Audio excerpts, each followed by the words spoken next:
मास में मैं आपके लिए लेकर आई हूँ शिव महापुराण की कथा।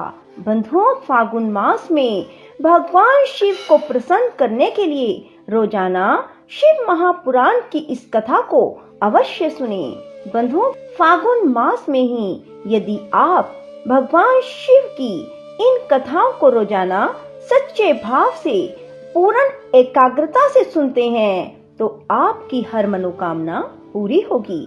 बंधुओं, यदि आपने हमारी चैनल को अब तक सब्सक्राइब नहीं किया तो जरूर करें और बेल आइकन दबाना ना भूलें ताकि आपको हमारी आने वाली सभी वीडियोस की जानकारी सबसे पहले हो सके। बंधुओं, वीडियो को पूरी सुनने के बाद कमेंट बॉक्स में हर हर महादेव, हर हर महादेव, हर हर महादेव जरूर लिखें। बोलो शिव शंकर भोलेनाथ की जय हो। अपनी शक्ति से सुंदर लीला विहार करने वाले निर्गुण शिव ने अपनी इच्छा से सगुण होकर मुझको और तुमको प्रकट करने के बाद तुम्हें तो सृष्टि कार्य करने का आदेश दिया और उमा सहित उन अविनाशी सृष्टिकर्ता प्रभु ने मुझे उस सृष्टि के पालन का कार्य सौंपा। फिर नाना लीला विशारद उन दयालु स्वामी ने हंसकर आकाश की ओर देखते हुए बड़े प्रेम से कहा, विष्णु, मेरा उत्कृष्ट रूप इन विधाता के अंग से इस लोक में प्रकट होगा जिसका नाम रुद्र होगा। रुद्र का रूप ऐसा ही होगा जैसा मेरा है, वह मेरा पूर्ण रूप होगा। तुम दोनों को सदा उसकी पूजा करनी चाहिए। वह तुम दोनों के संपूर्ण मनोरथों की सिद्धि करने वाला होगा। वही जगत का प्रलय करने वाला होगा। वह समस्त गुणों का दृष्टा, निर्विशेष एवं उत्तम योग का पालक होगा। यद्यपि तीनों देवता मेरे ही रूप हैं, तथापि रुद्र मेरा पूर्ण रूप होगा। पुत्रों, देवी उमा के भी 3 रूप होंगे। एक रूप का नाम लक्ष्मी होगा जो इन श्री हरि की पत्नी होगी। दूसरा रूप ब्रह्म पत्नी सरस्वती है। तीसरा रूप सती के नाम से प्रसिद्ध होगा। सती उमा का पूर्ण रूप होगी। वे ही भावी रुद्र की पत्नी होंगी। ऐसा कहकर भगवान महेश्वर हम पर कृपा करने के पश्चात वहां से अंतर्ध्यान हो गए और हम दोनों सुख पूर्वक अपने अपने कार्य में लग गए। ब्रह्मन समय पाकर मैं तुम दोनों सपत्नीक हो गए और साक्षात भगवान शंकर रुद्र नाम से अवतीर्ण हुए। वे इस समय कैलाश पर्वत पर निवास करते हैं। ब्रजेश्वर अब शिवा भी सती नाम से अवतीर्ण होने वाली है, अतः तुम्हें उनके उत्पादन के लिए ही यत्न करना चाहिए। ऐसा कहकर मुझ पर बड़ी भारी दया करके भगवान विष्णु अंतर्ध्यान हो गए और मुझे उनकी बातें सुनकर बड़ा आनंद प्राप्त हुआ। नारद जी ने पूछा, पूज्य पिताजी, दृढ़ता पूर्वक उत्तम व्रत का पालन करने वाले दक्ष ने तपस्या करके देवी से कौन सा वर प्राप्त किया और वे देवी किस प्रकार दक्ष की कन्या हुई?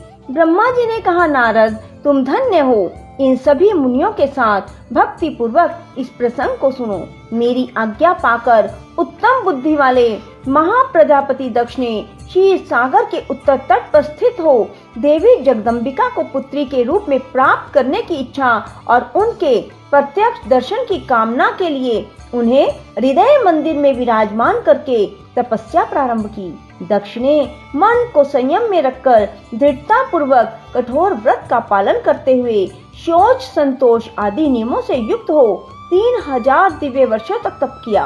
वे कभी जल पीकर रहते, कभी हवा पीते और कभी सर्वथा उपवास करते थे।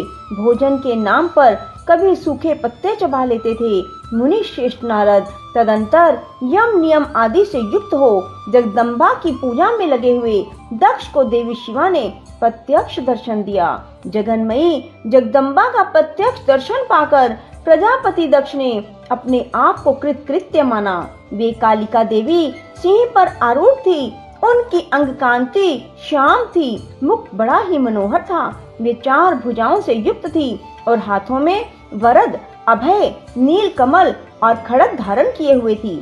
उनकी मूर्ति बड़ी मनोहारिणी थी। नेत्र कुछ कुछ लाल थे। खुले हुए केश बड़े सुंदर दिखाई देते थे।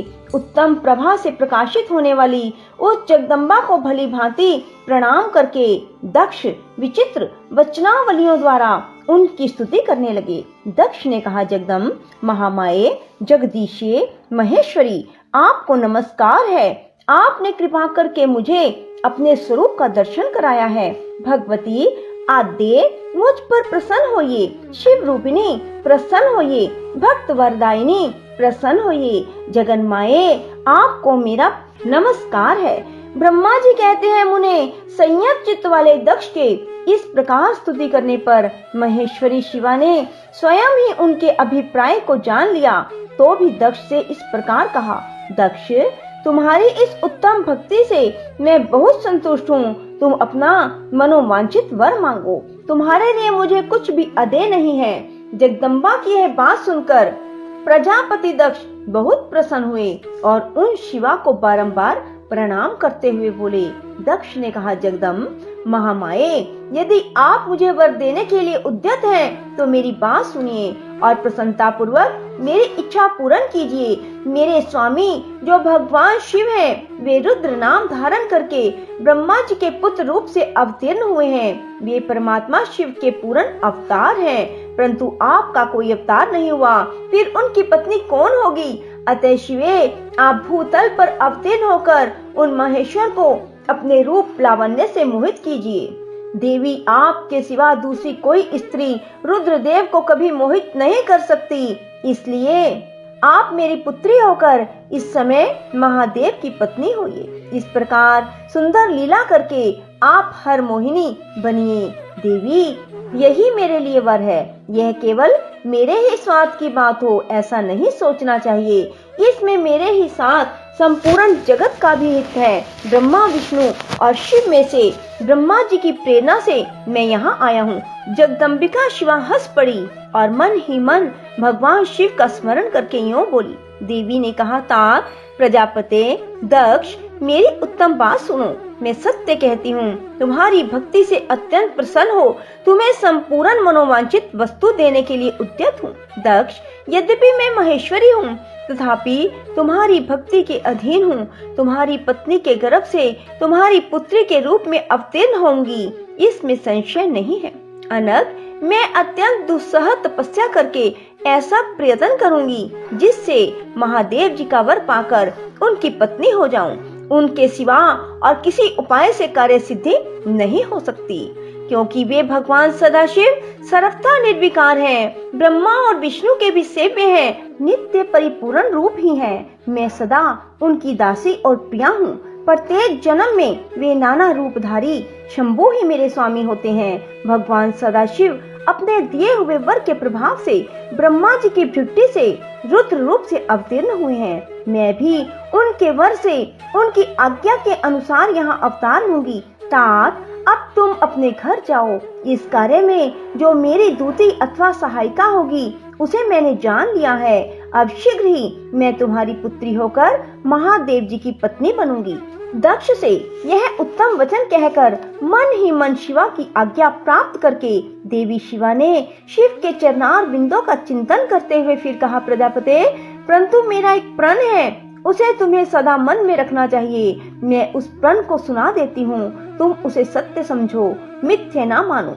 यदि कभी मेरे प्रति तुम्हारा आदर घट जाएगा, तब उसी समय मैं अपने शरीर को त्याग दूंगी, अपने स्वरूप में लीन हो जाऊंगी अथवा दूसरा शरीर धारण कर लूंगी। मेरा यह कथन सत्य है। प्रजापते, प्रत्येक सर्ग या कल्प के लिए तुम्हें यह वर दे दिया गया है। मैं तुम्हारी पुत्री होकर भगवान शिव की पत्नी होंगी। मुख्य प्रजापति दक्ष से ऐसा कहकर महेश्वरी शिवा उनके देखते देखते वहीं अंतर्ध्यान हो गई। दुर्गा जी के अंतर्ध्यान होने पर दक्ष भी अपने आश्रम को लौट गए और यह सोचकर प्रसन्न रहने लगे कि देवी शिवा मेरी पुत्री होने वाली है। बोलो शिव शंकर भोलेनाथ की जय हो। राधे राधे, जय श्री कृष्णा। बंधुओं, यदि आपको हमारी वीडियो पसंद आए तो इसे लाइक करें और शेयर भी जरूर करें। धन्यवाद।